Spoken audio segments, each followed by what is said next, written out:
Hello and welcome to the Heart of the Stories We Tell, a series where I spend way too much time trying to think about aspects of a story. Today we're going to go over one part of a story just to get us all up to speed on what I refer to when I say elements of fiction. Today we go over characters. And with that we take our first step into the more complex. Characters come in all sizes, shapes, and forms. If you go deep enough, each one's its own perfect snowflake and unique. But let's just start with generalities. 5 of them. Flat and dynamic are one side of the coin, and the tagonist scale is the other, either pro or an. Now, I know I said 5 and that's 4, but that's because on the tagonist scale there's off to the side character. We'll get there. Let's start with flat. They get a bum rap. A flat character is sometimes called one-dimensional or stock or worst of all cliche. They don't change, and they're pretty easy to grasp. Most flat characters can be summed up in a few words. They do serve a purpose, though. First is they're easy for the author to drop in, because no one needs a backstory or explanation for dumb blonde. Those 2 little words conjure up an entire character in seconds. To give an example, Cinderella is a flat protagonist. She starts and ends the story the same person. All the things that change around her, she remains positive, friendly, trusting. Flat characters are predictable. They walk off screen at the end the same way they walked on at the beginning. Dynamic characters are more well-rounded than the flat counterparts, more complex in every way. They start at A and evolve throughout the story.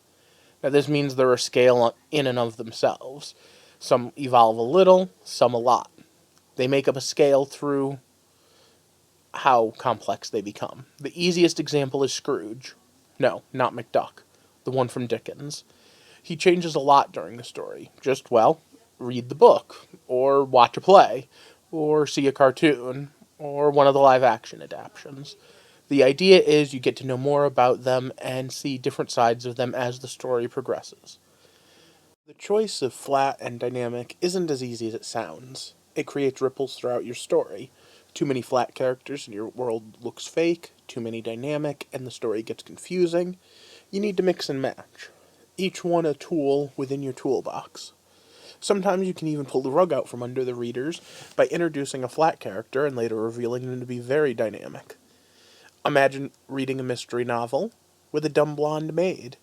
Only hired for her looks, everyone gets some laughs at her expense, maybe she's some eye candy if it's a visual medium, and then about a third of the way through the story, or about 2/3 of the way through the story, quick change. She's actually the spy, the killer, the mastermind, depending on the genre. That's fun on its surface, but remember, that too gets a little bit problematic if you have too many of them. So you need to mix and match that as well. Now, as for the protagonist, protagonist is the star of the show, right? Well, mostly. The main figure, or one of the most prominent figure, that moves the drama, movie, or novel along. By definition, that's pretty much it. However, that then leads to some questions, ones we can take to the comments. Is Indiana Jones the protagonist? How about Mad Max? Is it true for all the movies with their names on them? Or is there one movie for each of them that maybe they aren't really the protagonist? Again, we can go into more detail later. Antagonists are the villains, right? Well, mostly right. It's based on the word adversary, or antagonism. 2 heroes competing for the same goal are each other's antagonist. In fact, next time we talk about point of view, that's going to come up a lot. But for now, let's just touch on it with a bit of a sports analogy. If you're watching something about the Red Sox, the Yankees are probably the antagonists. But if you're watching something about the Yankees, the Boston guys are probably the antagonists. Now there's a middle ground, well, off to the side ground, and that's the side character.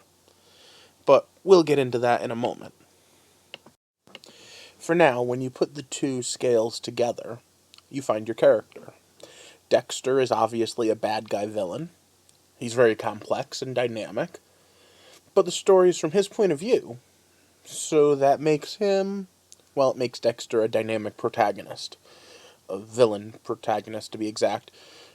Want a villain in his normal antagonist role that's dynamic? Look no farther than a long time ago in a galaxy far, far away. Vader. See, then we had the rise of the anti-hero and the outright villain protagonist, and you know what? That's another video in and of itself. I'll get to that eventually once I start doing individual breakdowns. Characters can also take on different roles the more you pull back. Harry Potter is a dynamic character, if you look at the overall story. But most individual books, he's rather flat. He enters, he doesn't have a lot of agency, and he kind of watches the story. And he doesn't change much. Again, individual book, not overall. Overall, he's pretty dynamic. And it's not a bad thing either. His story just doesn't require a lot of growth at every stage. His character can seem a little cardboard if you want to put it in a downward spiral. There are some people that go and say that the flat protagonist is wrong. But those people, and I don't take this lightly in a show with so much subjective matter, are wrong, incorrect, on the wrong side here. A staple of flat protagonist is the everyman. Link from Zelda or Harry Potter are just them. They're just there. Link is going out to have an adventure. Harry is any boy thrown into an out-of-his-element area. In fact, so too is John McClane, and I don't think anyone's going to say that that wasn't a good story. In fact, Link may be the perfect storm of bland, flat protagonist that so many people have followed since childhood that it's almost impossible to make use of him as anything else. Because we all invented Link as we played in our own. I'll definitely come back to him in another video. Now, of course, it should go without saying, dynamic protagonists are fine too. In fact, they're more of the norm.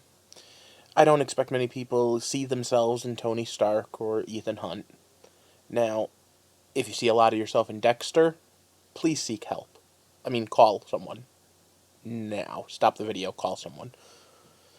So what about side characters? Well, that depends. Is it cool to have a strange, exotic guy come in from out of left field and help or give advice? Heck yeah. That's what makes spin-offs so awesome, too. Those side characters that grow into a life of their own.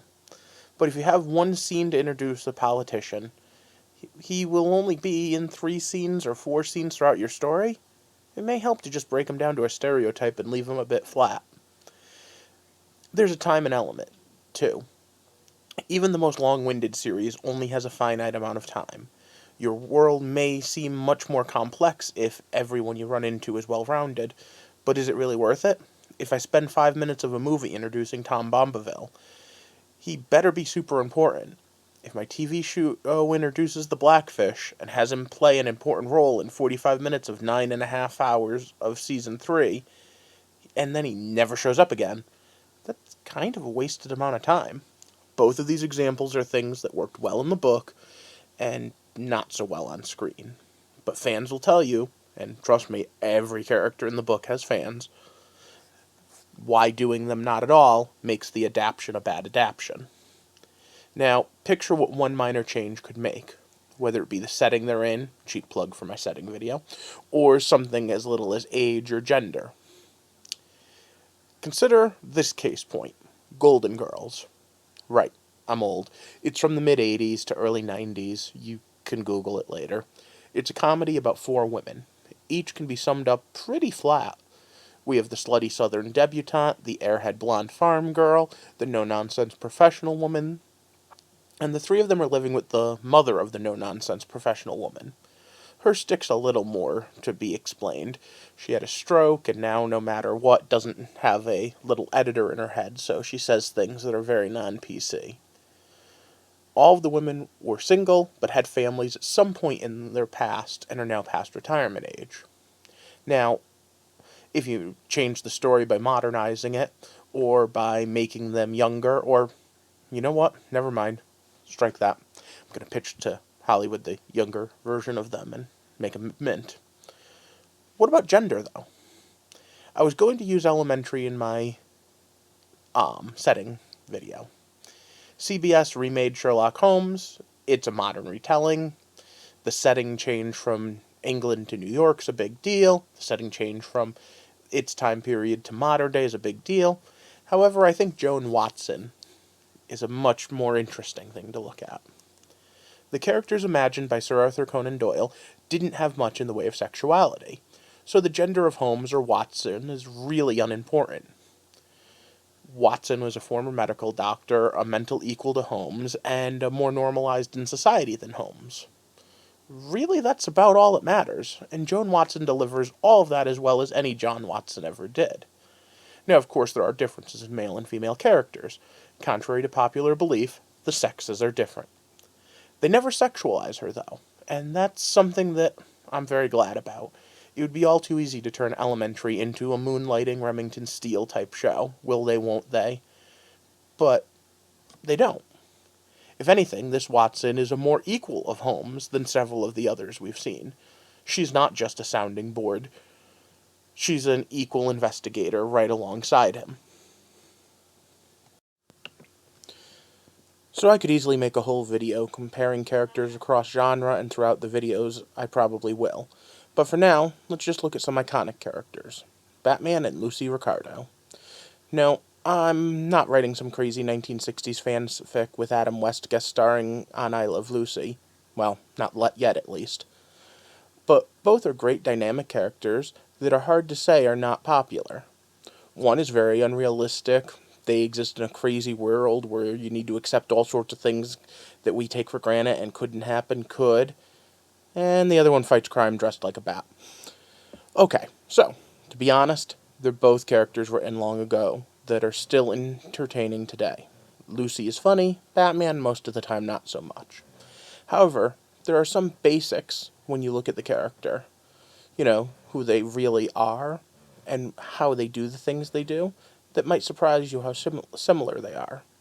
Lucy is the wife of a singer, an ambitious individual who wants to become famous in her own right. She's intelligent and manipulative. She does a lot of stupid things, though. Well, maybe zany is better than stupid. She is where she is in life because she fell in love with Ricky. I guess I don't really have a good answer as to why she does what she does, other than she wants to be in the show. Batman is a damaged individual who has launched himself against an impossible challenge. He's here because of a mix of his parents' death and his own strong will and stubbornness. He wants to make the world a better place. So not much the same, right? Well, you know, besides the tilting at windmills. Gee, that reminds me of a third character, Don Quixote. He predicted both by about 200 years. But he also ties the two together. At their base, Batman and Lucy both represent someone going after an unreasonable goal. Lucy is never going to be the star, and Gotham is never going to be crime-free. They're both very intelligent, they plan things out methodically, but in the real world, they wouldn't go about their plans the way they are. At least not if they were half as intelligent as they're shown to be in their respective stories.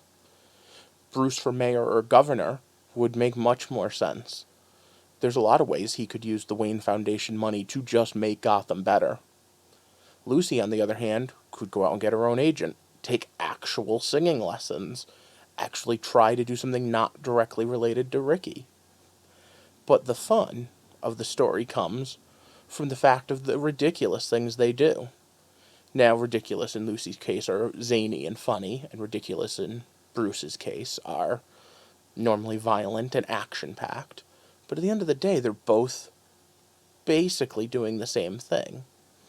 Coming up with plans that make no sense given a realistic world. So does that mean that Batman and Lucy are the same character in different settings? No, not by a long shot. But they have that common thread, and as we start to peel back the layers, I hope you recognize that a similar thread could be seen through many characters. Now, I'll leave you to think about different characters and who they really are and what they really do and why they're where they are and what sort of role they play in the story. It'll become much more important as we delve into the rest of these. Until next time, I'd like to thank you for taking this walk with me through the heart of the stories we tell.